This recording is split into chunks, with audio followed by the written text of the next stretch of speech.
I'm Dr. Fiona Lovely, and this is the Not Your Mother's Menopause podcast. I'm taking the taboos of menopause and perimenopause and bringing light to the dark. No bullshit, no shame. It's time for us to gain a new paradigm in female health, out with the old and in with the new, and I'm bringing fresh perspectives from someone in the arena. I've been practicing women's health for nearly 20 years, and I'm spilling the tea on what it means to live at midlife, knowing that the best is yet to come. I'm sharing my Gen X approach to living through this transition. Sassy, a bit sweary, and always honest. Tactical tips and instantly usable information is my aim. I hope to make you laugh and that you learn something new that helps you embrace the change. Together, we bring power to the peri. Onward to the podcast. As a doctor, I believe that one of the best aging breakthroughs of the last decade is qualia senolytic, and here's why. As we age, our bodies tend to accumulate senescent cells.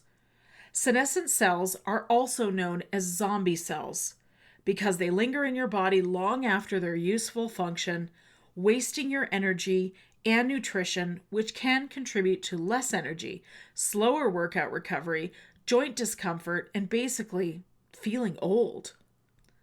Qualia senolytic is a clinically tested formula with 9 vegan, non-GMO, gluten-free, plant-derived compounds that help your body naturally eliminate senescent cells, helping you feel years younger in just months.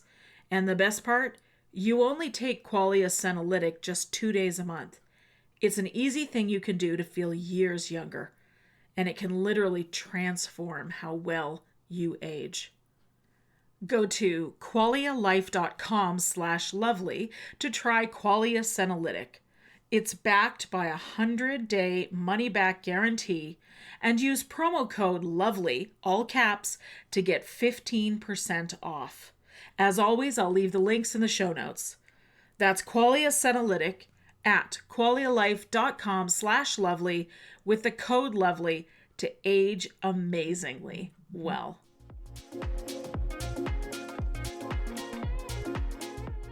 All right. Well, it's funny. When you and I met last year, after we finished our conversation, which blew me away, and I can't even, and today I feel the same way, but last year I was like, whoa, someone's willing to come and actually talk about it raw, real. Like I thought we were going to talk about general breast health. Sure, we could talk about that. But oh no, you were dropping truth bombs from one end to the other. Yeah. We were way past that. Yeah. So one of the things you said to me after we were complete last year, and I said to you, that's a whole other episode. Will you come back? And you said yes. Here's what you said to me. 80% of people with breast cancer have experienced trauma. Yeah. Let's talk Yeah. about that. Yeah. So that statistic applies to people with metastatic breast cancer. I want to be clear about that. That early stage breast cancer, the numbers are probably closer to 30 to 50%. It's amazing. You think that you're having an interaction with someone and you think it's about what's happening right now in front of you. And the truth is that you don't know what happened to them 5 minutes before, 5 hours before, 5 days before, 5 months before, 5 years before. You just don't know. And for so many women, Mhm. when I talk to them about their diagnosis, because, as functional medicine doctors, what we do more than anything else, it's not the testing and it's not the way that we read the labs or interpret the labs or this or that. It's we talk to people. Mhm. We get in there. And I want to know not only what happened to you in this last year or two, because that was probably your trigger, right? So breast cancer is like insult, recover, insult, recover, insult, recover, insult, recover, but not so much. Insult, can't quite get back to baseline. Insult, I'm done. Here's cancer, right? So When I talk to people, there's usually something major that happened in the last year, 2, 3 years that kind of made their bucket overflow, their proverbial bucket. And it's things like they lost a parent, they were a caregiver, was another cancer diagnosis in the family, God forbid, Divorce. they lost a child, divorce, they lost a job, they Mhm. had to move. Moving Mhm. is very stressful. But even things that we don't think about as being stressful can be triggers for people, like a wedding, like Mhm. something, I find something major. Anything that's really going to be a burden on top of an underlying, already taxed out system, right? So we have these triggers. But when you talk about someone with metastatic disease and you start to walk it back, the number of these women who have adverse childhood events, who have had, they're raised by an alcoholic or an abusive parent, or they were neglected, or they were sexually abused, sexually assaulted, they were parentified because they had absentee parents. Like when you start to look, it's there. It's there. And when you suffer that emotional pain, unless you do a lot of work as an adult, and most people don't, most people say it's in the past, I'm leaving it there. Mhm. What they don't realize is that that emotional pain, unless you deal with it, is going to manifest as some physical symptom. Because somehow, some way, your body is going to say to you, I need help. I need help. So if you're not going to pay attention to me for this, I'm going to give you a reason to pay attention to me.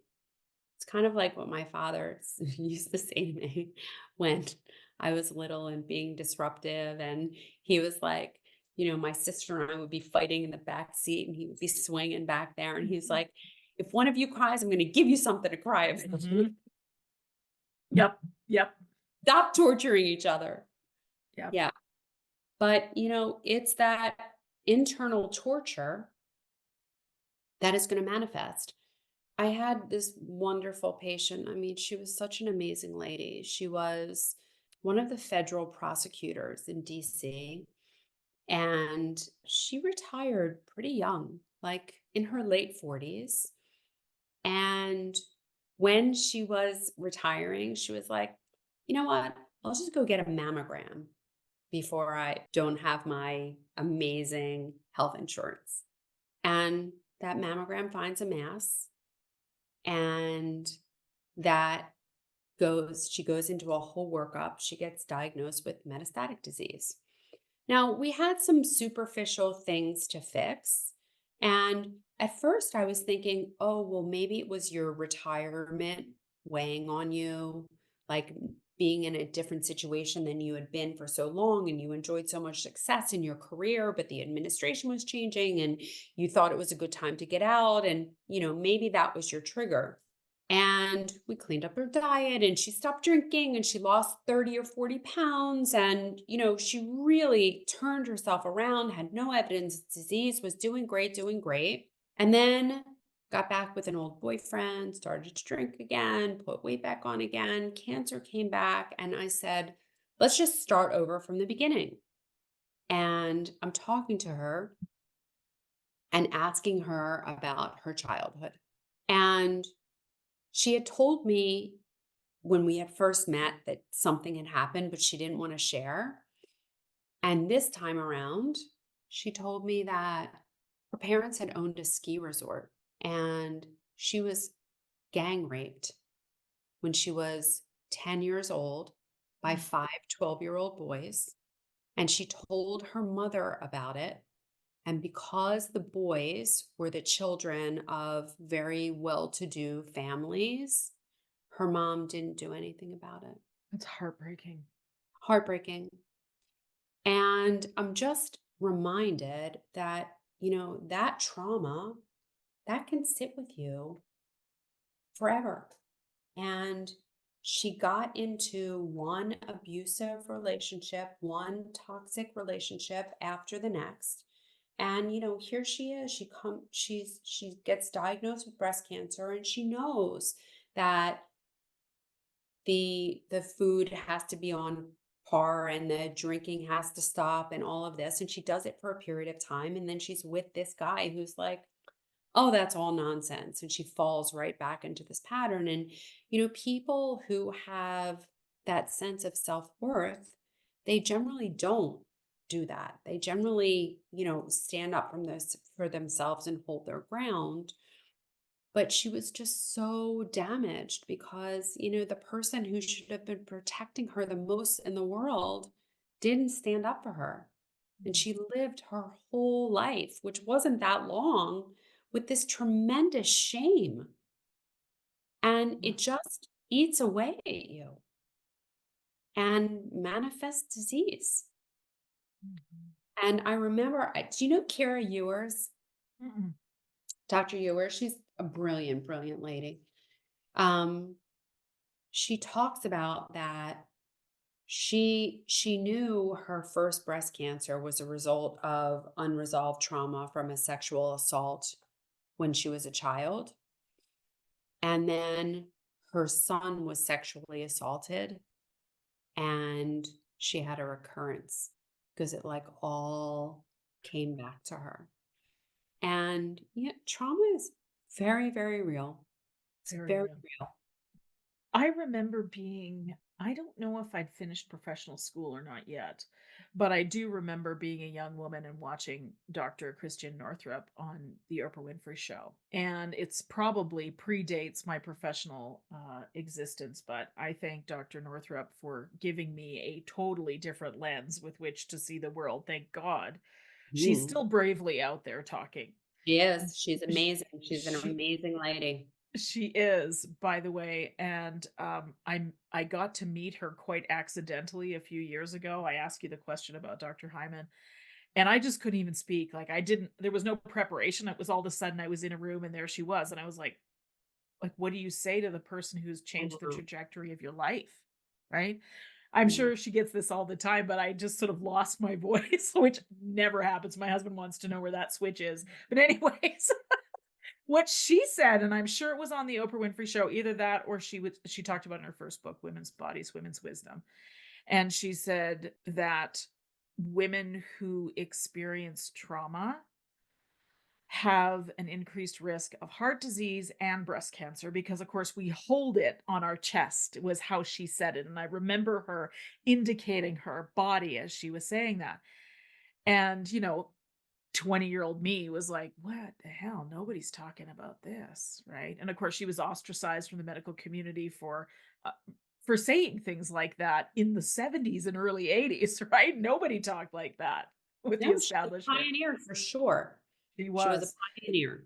She was. And so we know that this is established. We've been talking about it for a long time, but now we're really, really talking about it. Now we've got the research that starts to show how the trauma makes a difference. And Yeah, we've got many different lenses with which we're looking at how uh, our psychological trauma either manifests itself into some sort of physical ailment. yeah. Um, Now, I remember being taught that in school some 24 years ago or so. It was called somatizing. And Mhm. but that was the first I'd heard of it other than Dr. Northrup talking about it. But I'm willing to bet what you just said, I think is so powerful.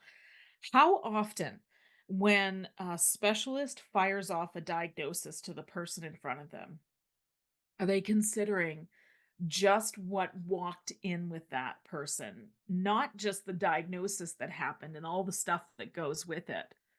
But, I mean, do you get any kind of training on that in school? Did your mentors talk to you about that? Like, talk It to is me about this. it is so amazing. We had no training around that. No training. I mean, I guess if in medical school, if in your 3rd year rotation, if you get a really, really, really awesome psychiatry rotation, then maybe you get some sense of how to talk to people.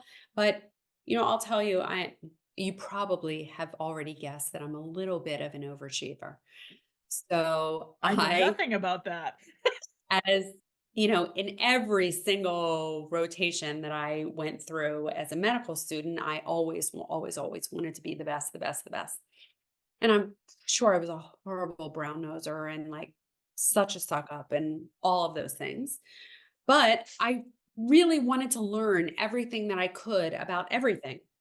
Mhm. And so I was in my psychiatry rotation, and the residency director, took an interest in me because I was clearly interested, whereas most people are like, ooh, I just have to get through this 8 weeks.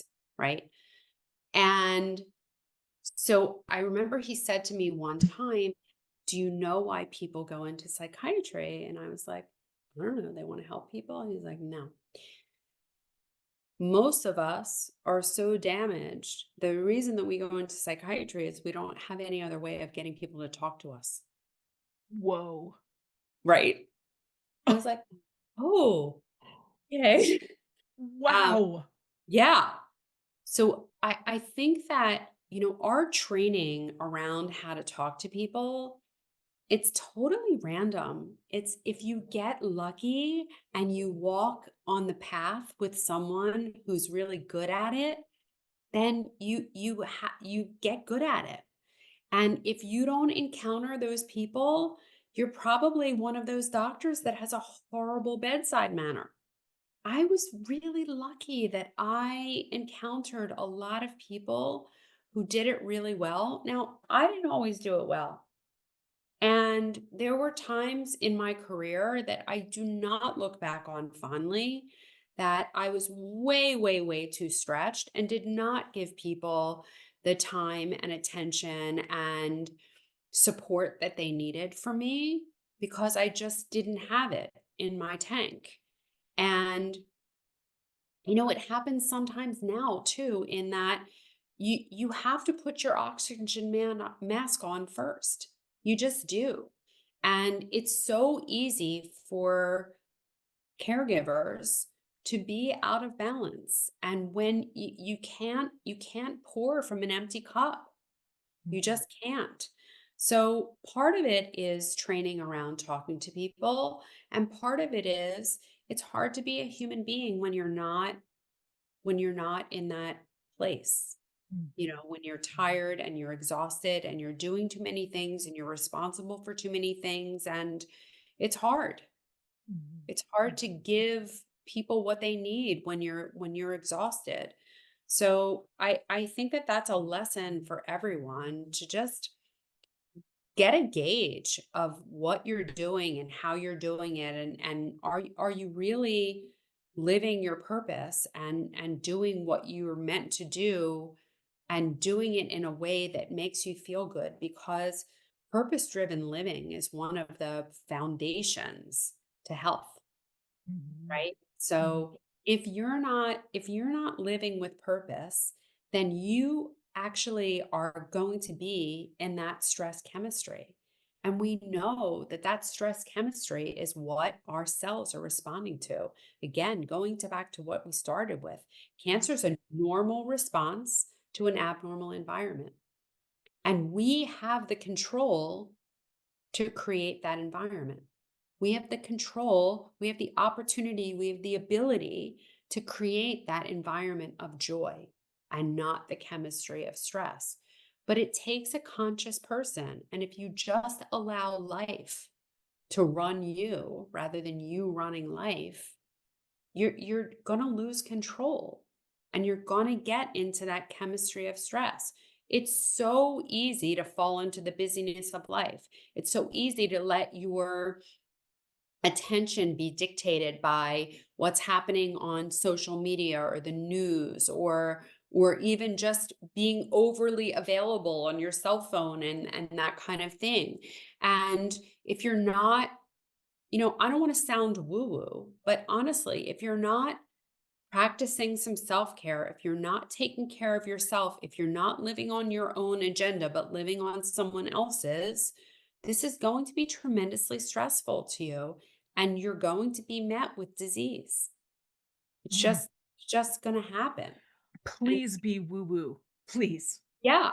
I mean, I think it's really important to follow these morning routines and daily routines where you're getting up and you're doing something meaningful rather than being on the cell phone. You're either praying or meditating and you're getting your movement in every day because our bodies are meant to move. And if you don't move it, you lose it. Right. And we see that happening all the time, deterioration of muscle mass, which will change your metabolism and flexibility and balance, and all of these things end up affecting your cognition. And we don't think about that, right? We don't think that sitting around in the chair is going to mess with our cognition, but it is. It Hmm. is, because if Hmm. you lose that connection between your body and your brain, then you lose the connection and it's going to affect your cognition. So, people are like, I don't need to do balance work. Actually, you do. You need to do Hmm. balance work because that's what keeps that connection between your brain and your body. Hmm. Absolutely. So, it's making sure you get the movement in. We have to be conscious about our environment. We just have to. There are too many toxins around us, and you can avoid all of them. I don't expect anyone to avoid all of them, of course, but we can all do better. We can Hmm. all do better. We can all choose to eat whole food and not processed food. We can choose to buy organic when we can. We can choose to avoid the things that we know are heavily toxic. But, on the other end of the spectrum, like, we can choose not to do things. We can choose not to use commercial toothpaste with fluoride in it. We can choose to not use all of these products that are so unhealthy. We can choose not to use fragrance and things with fragrance. We can choose not to have things that are laden with antibiotics and other xenoestrogens. We can choose not to drink out of plastic water bottles. We can choose not to use nonstick pans, right? There are so many areas where, if I don't have my water bottle with me, I'm not going to drink out of a plastic water bottle. I'm just not. Hmm. Like, that's my line in the sand, Hmm. and I'm not gonna go off of it. Hmm. And we can make those choices all day long. If people are gonna have a cup of coffee, like, I won't have a cup of coffee out of a Keurig. I won't get coffee from Wawa or Dunkin' Donuts because I know that that's garbage coffee and so laden with chemicals. I'm just gonna skip my coffee that day, Hmm. right? So these are choices that we can make all the time. Getting sunlight, getting sunlight first thing in the morning, getting sunlight midday, watch the sunset. These are things that are free, Hmm. that allow your body to have hormone balance, that set the tone for the day. We need to start to anticipate sleep. Sleep is where the healing happens. If you don't set yourself up for sleep, if you don't have good sleep hygiene, if you don't respect sleep, you're going to have health problems. It Hmm. has very serious ramifications. Hmm. And so, I'm thinking about these things every single day. I want to set myself up for success. If I get to check my Instagram after I've done all my things, after I've prayed and meditated and exercised and taken a walk outside and take breaks and not have too much blue light exposure, if I have some time to go on Instagram after that, okay, I'll go on Instagram. But that needs to be the last priority. And my first priority needs to be taking care of me, doing all those things, making sure that I'm spending quality time with my husband and my children and the people that matter to me, connecting. All of this is what protects your health. And Hmm. we, again, have to be the guardians of our health. And Hmm. remember that health happens at home with what you do every day. Hmm. Hmm. Well, I'm reminded that your morning routine is critical. I know I'm very restrict about mine as well. Have been for years and years and years. But I heard it said again recently, something that's so eloquent, but it helps me remember. I get to be in the morning. I get to be in consumption mode or creation mode, and that's up to me.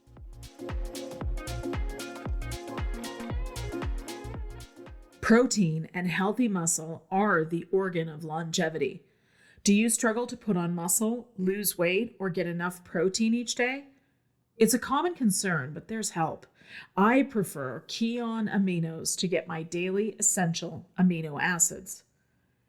Keon Aminos ensures you're getting the essential amino acids from protein your body needs to rebuild muscle, recovery, keep energetic, and be strong.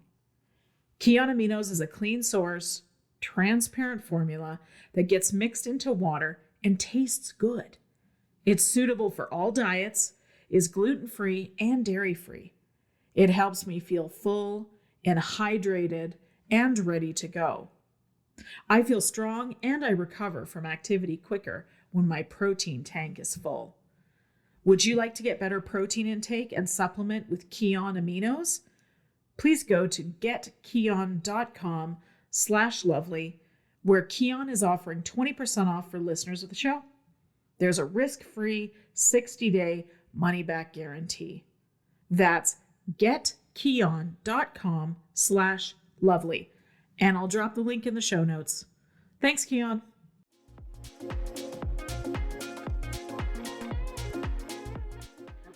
And to bring it back to something you said when we started, that joy vibration is what gives us health. And I think it's in A Course in Miracles that says you get to choose between love or hate in any moment. And there's not deviations of those emotions.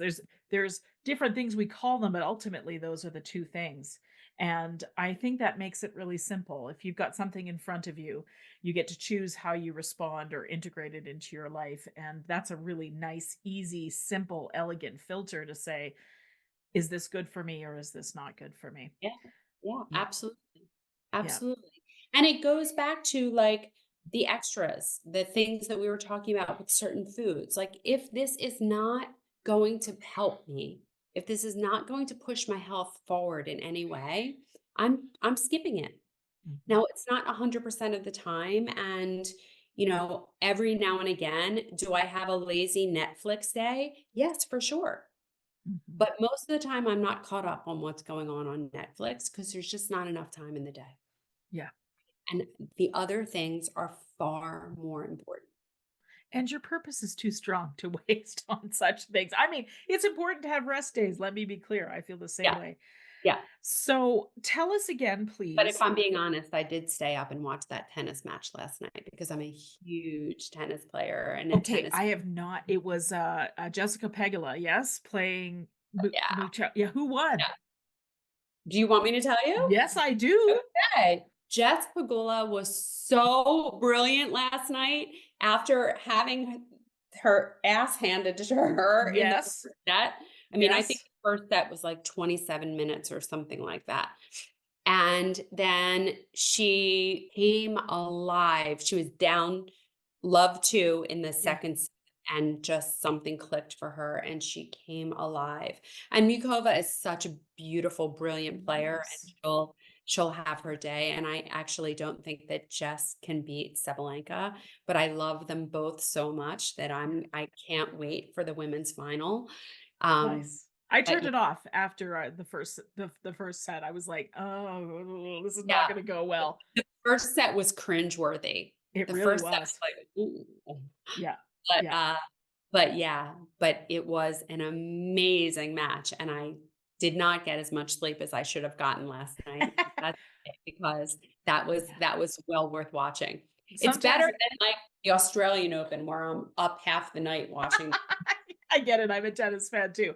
But I'm also an NFL fan, so I had the football on last night and I stayed Oh, up you did? late. Yeah, I did. I yeah. So didn't make it all the that was way. happening in the other room. That's what my kids were I watching. didn't make it. It was NFL opening night to the listeners last night. So I think I got about halfway through the third period and I was like, okay, I got to go to bed. I can't do this. Yeah. So I get I'm it. sick And I'm sick again, of it's the that cheating. so yes, I need my sleep, but at the same time, I've been so excited to watch that game. And yes, I was toggling back and forth between the US Open and NFL opening But night, but so, like, here's the rub. Every once in a while, can you do that? Yes. yes. Do that every day? No. Yeah. Right? And it's all about finding balance, finding joy, finding what works for you. Mhm. But there are things that should be hard no's. Yep. And those things that are not contributing any joy, are not contributing anything positive to your health and well-being, that should be a hard no. Mhm. It That really should should. be our lens through which we see everything, Yes. whether it's relationships or our food or our work or, friendships. I mean, you name it. It really should be everything that should go through that lens. Okay, you and I, we have established could talk forever, and I'm loving this conversation. And believe it or not, there was one more thing you said to me last year that I think we might have to put off for episode 3 between you and I, perhaps next September. This is a yearly thing. I love that I'm opening the season, the fall season with you. So, I Okay. thank Well, I you. love it too. Thank I love you. it Thank too. you. And thank you for delivering the goods. So tell the listeners, please, first of all, talk about the name of your book is. Oh, it's the Smart Woman's Guide to Breast Cancer. For anyone who's here on video, you can see it. And it's available on Amazon. I still do treat patients. So my medical practice is called Real Health MD. And so you can get in touch with us at realhealthmd.com. I just opened Perfection Imaging. This is the radiation free, painless, and highly accurate imaging to screen for breast cancer. So, Perfection Imaging is located in the suburbs of Philadelphia. We actually had someone fly in from Canada to Oh, have cool. it done. We're having people come from everywhere because it is so amazing and innovative and just it's a beautiful experience. I mean, most women fall asleep during the scan. Can you imagine falling asleep during your mammogram? No, heck no. Yeah. And then if you want to hear more from me, I also have a podcast. It's called Keeping Abreast with Dr. Jenn, and I look forward to having you on my podcast real I would soon. love to. You can find me on all the social media outlets, Instagram, Facebook. I'm Dr. Jenn Simmons, and my Jen has two N's. And then, of course, we put everything on YouTube. So there's shorts and there's longs, and just head to my YouTube channel, Dr. Jenn Simmons, and you can hear more of what you heard today. I love it. Now, there is an Instagram page for your imaging center. It is. It's Perfection Imaging, but perfection is spelled with a QT in the middle. So PERFEQTION imaging. Love it. I love it. And you are always adorably in pink in those pictures. That video. Is it a thing? Yeah, Is that your that's a thing. signature?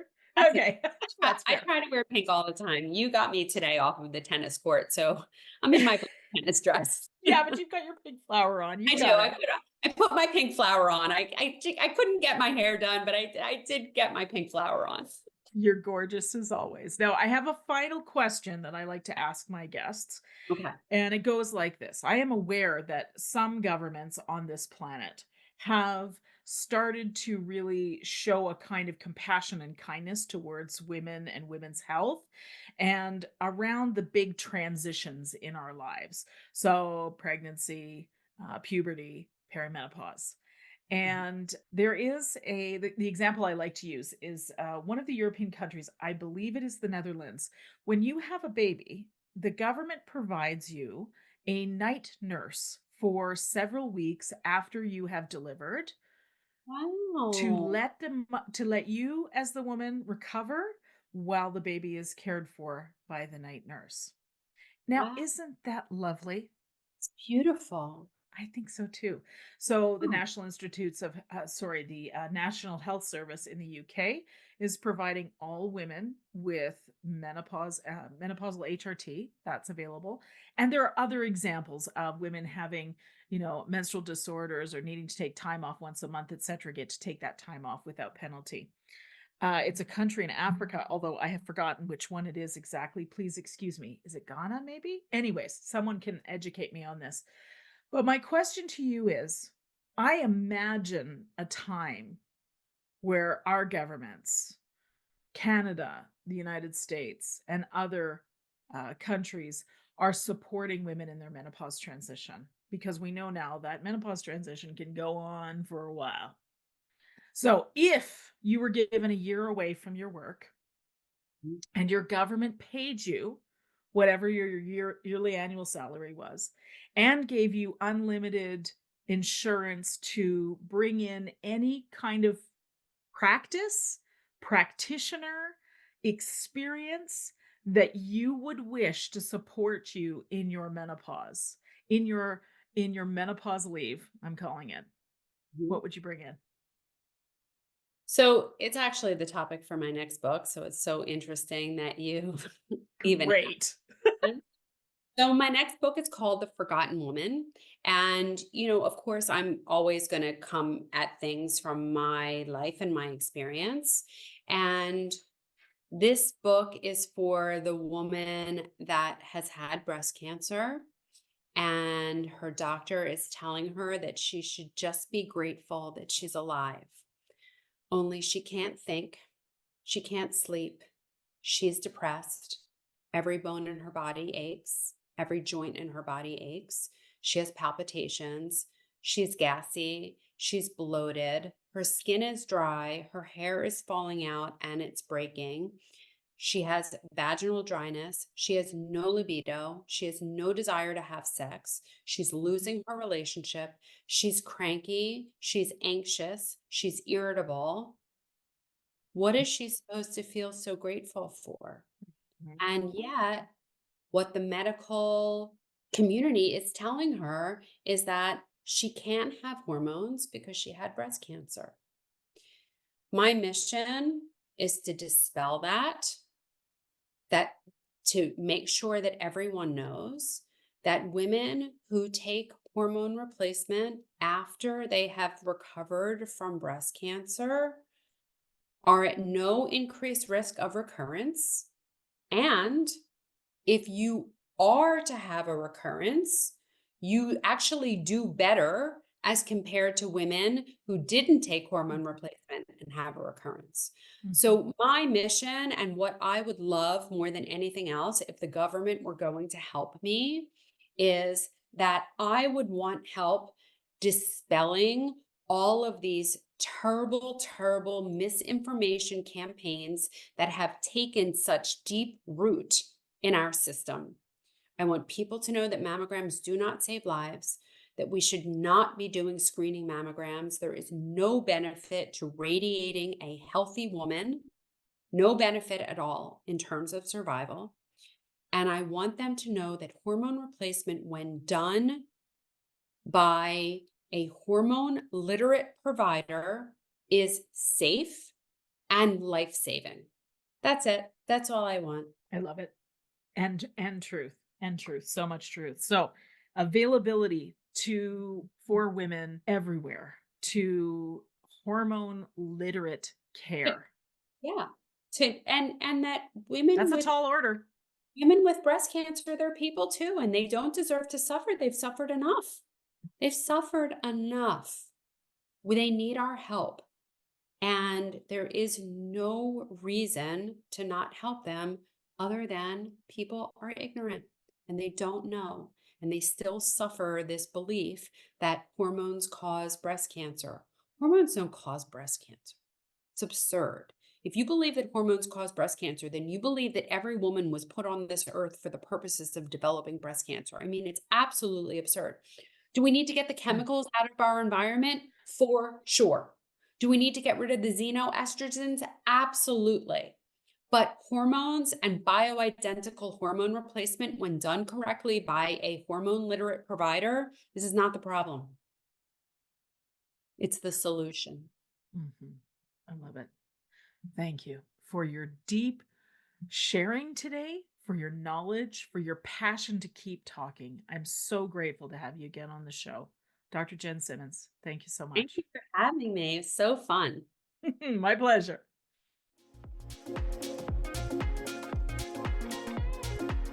The information and other content provided in this show, or in any linked materials, is not intended and should not be construed as medical advice, nor is the information a substitute for professional medical expertise or treatment. We are doctors, but we aren't your doctor. Seek your doctor's opinion. If you or any other person has a medical concern, you should consult with your healthcare provider or seek other professional medical treatment. Never disregard professional medical advice or delay in seeking it because of something that you have heard in this podcast or in any linked materials. If you think you may have a medical emergency, call your doctor or emergency services immediately. The opinions and views expressed on this page and in this show have no relation to those of any academic, hospital, health practice, or other institution. Thank you.